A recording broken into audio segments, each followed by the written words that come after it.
बहुत समय पहले की बात है। वाजिद नगर में एक राजा राज्य करते थे। चंद्रिका वहां की दासी थी।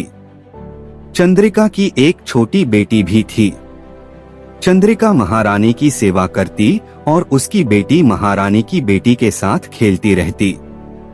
यह सब देख महारानी ने चंद्रिका से कहा, देखो चंद्रिका, तुम्हारी बेटी मेरी बेटी के साथ कितने प्यार से खेल रही है। इस पर चंद्रिका कहती है, जी महारानी, मैं एक दासी हूँ और मेरी बेटी राजकुमारी के साथ खेल रही है। मुझे यह सब अजीब लग रहा है। कहीं कोई अनर्थ ना हो जाए। क्या बोल रही हो तुम भी? देखो कितने प्यार से खेलने में व्यस्त हैं दोनों। अगले दिन सभा में राजा बैठे हुए होते हैं। अचानक एक सैनिक आकर राजा को समाचार देता है, हे राजन, हमारे राज्य में एक बहुत ही गंभीर बीमारी फैल गई है। यह एक बहुत ही अजीब प्रकार का बुखार है। अगर इसके संपर्क में कोई दूसरा व्यक्ति आता है तो वह भी इस बीमारी से ग्रसित हो जाता है। यह सुनकर राजा अत्यंत दुविधा में पड़ जाते हैं और कहते हैं, हमारे राज्य के राज्य वैद्य कहाँ हैं? इतने में राज्य वैद्य वहां उपस्थित हो जाते हैं। महाराज, मैं यहाँ हूँ। दरअसल मैं रोगियों को परख रहा था। मेरे पास इस बीमारी का अभी कोई इलाज नहीं है। मैंने देखा है कि यह बीमारी बहुत तेजी से बढ़ रही है और आसपास के लोगों को भी अपना शिकार बना रही है। महाराज कुछ समय तक सोचते हैं और कहते हैं, सेनापति, पूरे राज्य में ऐलान करवा दो कि कोई भी व्यक्ति दूसरे व्यक्ति से नहीं मिलेगा। सभी आपस में दो हाथ फैसला बनाकर रखेंगे। महाराज के आदेशानुसार सेनापति कुछ सैनिकों को लेकर राज्य में जाता है और ढोल बजाकर आदेश करता है कि गांव का कोई भी व्यक्ति दूसरे व्यक्ति के नजदीक नहीं जाएगा और परस्पर दो हाथ की दूरी भी बनाकर रखेगा। महाराज सभा में से अपने कक्ष में आते हैं। वह देखते हैं कि चंद्रिका की बेटी राजकुमारी के साथ खेल रही है। वह कहते हैं कि चंदा, तुम्हें पता नहीं है, राज्य में गंभीर बीमारी चल रही है। जब तक बीमारी है तब तक तुम राजकुमारी के साथ नहीं खेलोगी और अपने घर पर ही रहोगी। यह सुनकर राजकुमारी कहती है, लेकिन महाराज, मैं अकेले कैसे खेलूंगी? इतने में चंदा खड़ी होकर अपने घर जाने वाली होती है कि तभी राजकुमारी बेहोश हो जाती है। राज्य वैद्य आते हैं और बताते हैं कि राजकुमारी को भी वही गंभीर बीमारी हो गई है। इसका तो मेरे पास अभी इलाज भी नहीं है। यह सब देख महाराज दुविधा में पड़ जाते हैं। वह कुछ सोच ही रहे होते हैं, तभी एक सैनिक आता है और कहता है, महाराज, बाहर एक बाबा आए हैं और आपको शीघ्र ही बुलाया है। बाबा, और इस वक्त? चलो मैं आता हूँ। बाबा, आप यहाँ कैसे? क्या काम है आपको? सुना है राजकुमारी इस गंभीर बीमारी का शिकार हो चुकी है। मेरे पास इस बीमारी का इलाज है। इलाज? कैसा इलाज? बताइए ना बाबा। आपके राज्य के घने जंगल में एक बड़ा सा पेड़ है। यह कोई साधारण पेड़ नहीं है, बल्कि एक जादुई पेड़ है। इस पेड़ से एक फल लेकर अपनी राजकुमारी को खिलाइए, वह तुरंत ठीक हो जाएगी। ठीक है बाबा, धन्यवाद आपका इस बीमारी का उपाय बताने के लिए। सुझाव देकर बाबा चले जाते हैं। सेनापति, सैनिकों को लेकर जंगल में उस बड़े से पेड़ को ढूंढो और उसके फल को लेकर आओ। जी महाराज।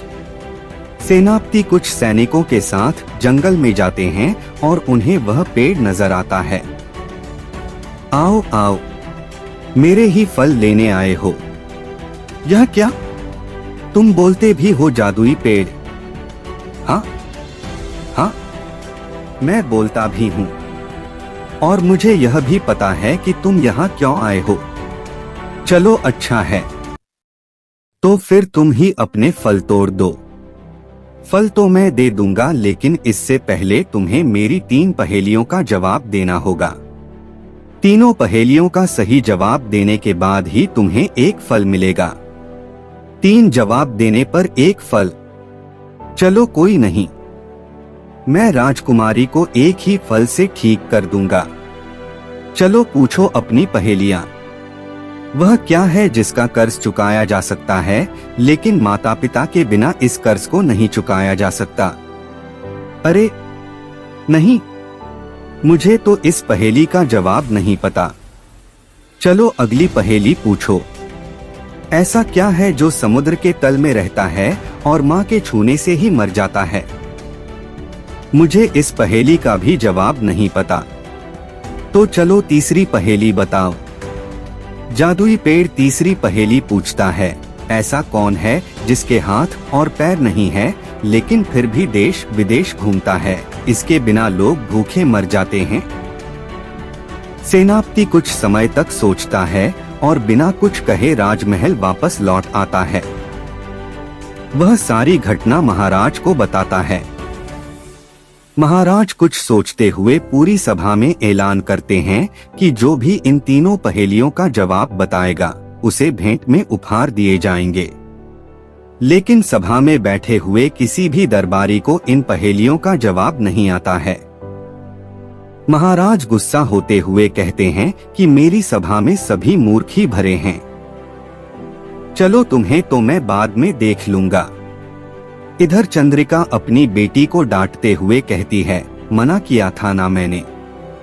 वह बड़े लोग हैं, अगर उनकी राजकुमारी को कुछ भी हो गया तो सारा इल्जाम तुम पर ही आएगा। नहीं माँ, राजकुमारी मेरी वजह से बीमार है। मैं जाऊंगी और उन्हें ठीक करके ही वापस लौट आऊंगी। चंदा महाराज के पास जाती है और कहती है, महाराज मैं जाऊंगी उस जादुई पेड़ के पास और उसकी तीनों पहेलियों का जवाब दूंगी और बदले में उस जादुई फल को लेकर आऊंगी जिससे राजकुमारी ठीक हो जाएगी। महाराज थोड़ा सोचते हुए बोलते हैं, अच्छा ठीक है, वैसे मुझे पता है तुमसे नहीं होगा, लेकिन फिर भी तुम्हें एक अवसर देता हूँ। चंदा जंगल में जाती है। उसे वह जादुई पेड़ दिखाई देता है।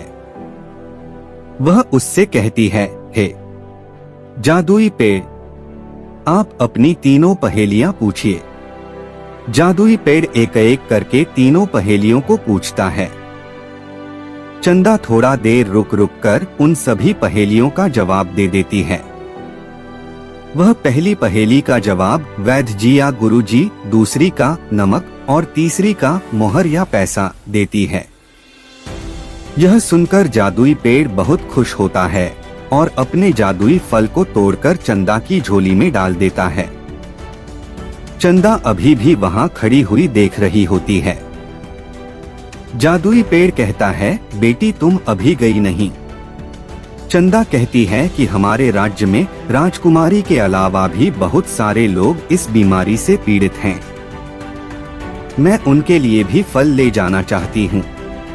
चाहो तो और भी पहेलियां पूछ सकते हो। चंदा का ऐसा स्वभाव देखकर जादुई पेड़ बहुत खुश हुआ और उसने पल भर में अपने जादुई फल जमीन पर बिखेर दिए। चंदा ने उन सभी फलों को समेटा और राज्य वापस लौट गई। राज्य पहुंचने के बाद राज्य वैद्य ने उस फल के रस को राजकुमारी के मुंह में डाला और देखते ही देखते राजकुमारी उठ खड़ी हो गई।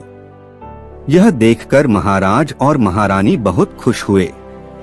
महाराज चंदा से कहते हैं, बेटी मुझे माफ कर दो, मैं तुम्हें समझ नहीं पाया। आज से तुम भी मेरी बेटी हो। अब से मेरी एक नहीं बल्कि 2 बेटियां हैं। महाराज चंदा को गले लगाते हैं और राजकुमारी यह सब देखकर बहुत खुश होती है।